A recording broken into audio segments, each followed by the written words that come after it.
Hey boys, welcome back to some more Warriors 2021 career mode. It's going to be round 3 of the season, taking on the Bulldogs, who, on the game, full strength Bulldogs team, it's not going to be a pushover. So we definitely have to, play our best footy and try to continue the winning streak, because I think we won the first 2 matches. I'm pretty sure. As we look at our team here, I think it's unchanged from the previous 2 weeks. It's a strong team. I mean, the Warriors, they've been a bit unlucky the last couple of years. They've definitely suffered some injuries. They've always, I guess, the dummy half has always been a bit of an issue for them. The halves have been very up in the air as well, and then the injuries, and then obviously with the COVID stuff, not being able to play on their home turf is a pretty big drawback. So on paper, a full strength Warriors team getting to play in New Zealand, things could have been a lot different for them, and it's unfortunate, but I still think, and I still hope that the Warriors can turn it around in the coming years, because they're still building a good team. I mean, their forward pack is still very, very strong.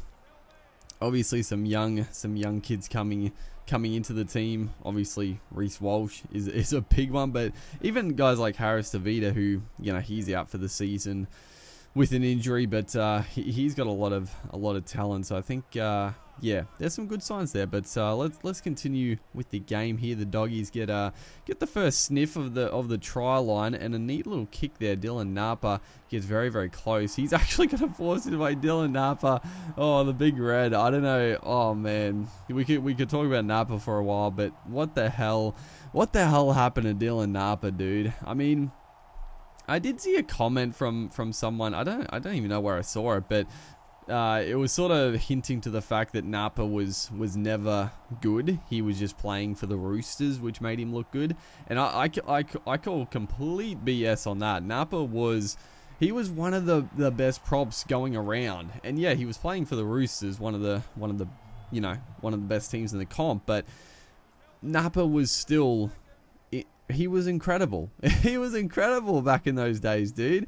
And I don't think the shoulder charge ban and everything else that came from it would be the major impact from it. But I still remember a game where they versed the Rabbitohs, and they must have been under strength, the Roosters, or something like that. And Napa just absolutely belted every single Burgess brother. It was one of the most dominant forward performances you'll ever see defensively. It's still to this day, I cannot believe how much he just destroyed them. Sam, George, Tom just absolutely demolished them. It was incredible. And he was a great player, but I do think injuries. It's got to be injuries, man. I feel like every time I watch him, he looks like he's injured. He looks injured after every tackle, after every run. So I don't know, man. I don't know. It's disappointing, because I loved watching Napa back in the day, but he's fallen off a cliff without doubt. But the Dogs get another chance here. They've been on fire to start this game. They got the repeat set. We barely touched the footy. They're going to get a chance to put in another attacking kick. It's going to be Flanagan with the up and under, and Jake Averillo playing in the centres with Flanagan playing at 5'8" actually, and Averillo takes it and scores a try. He is I don't know, Averillo, is he a 5'8"? Maybe he is. I don't know. I do think he probably would be better off in the centres, but maybe he can turn himself into a really good 5'8" with a good halfback. Is Kyle Flanagan the halfback for them? It doesn't look like it, and I mean, I was saying it when they signed him, that I couldn't believe that the Doggies signed Kyle Flanagan, but he hasn't really gone on to too much at the Dogs. I do feel a little sorry for him, because what was he gonna do? Like, the Dogs were still terrible with or without him. So it's rough. It's rough for him, but I was never a huge fan of Kyle Flanagan to begin with. As the Dogs here going in with a 12-0 lead, we literally we've barely even seen the footy in this in that first half. It was all the Bulldogs. They dominated as Jermaine Tanua-Brown there. A good run straight up the gut. So again a little momentum, nice and early in the second half, which we desperately need. But yeah, the Dogs, they go. It's going to be interesting. It's going to be interesting to see what happens the next couple of years. They've got some massive changes going on at the club.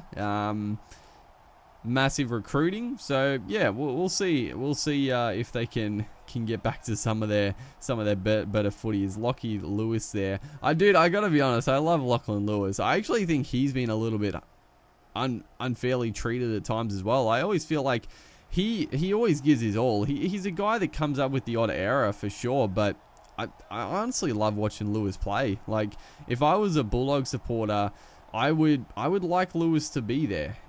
Defensively strong. Not the most flashy player of all time, but he always puts in. And I think when he's been dropped, it's been a little bit unfair. And I generally think when the Bulldogs have played their better footy, it's been with Lewis in the team. So I don't know. I've always sort of thought he was being a little bit harshly treated. As RTS, I didn't know if I was going to say Roger or RTS, but RTS is going to score finally our first try, and a nice little blindside play there. Just getting Roger to hit the line hard, bursting through, beating the fullback, and finally getting our X Factor players involved and getting across the stripe. But yeah, it's been few and far between. 10 minutes to go. We're still, anyone's game. You got to say the Bulldogs have been the better team up until this point, but we've got points in us. We've got an attacking team. There's another big shot, dude. Oh my god, we've come up with like 3 shots like that, and they've all spilled backwards to another Dogs player. We've been a little bit unlucky with those big shots, and thankfully here they don't score off the back of it, but that would have just been the icing on the cake there. But still, with ball in hand, a little outside-inside play, Lockie Lewis there gets taken down. So 5th and last.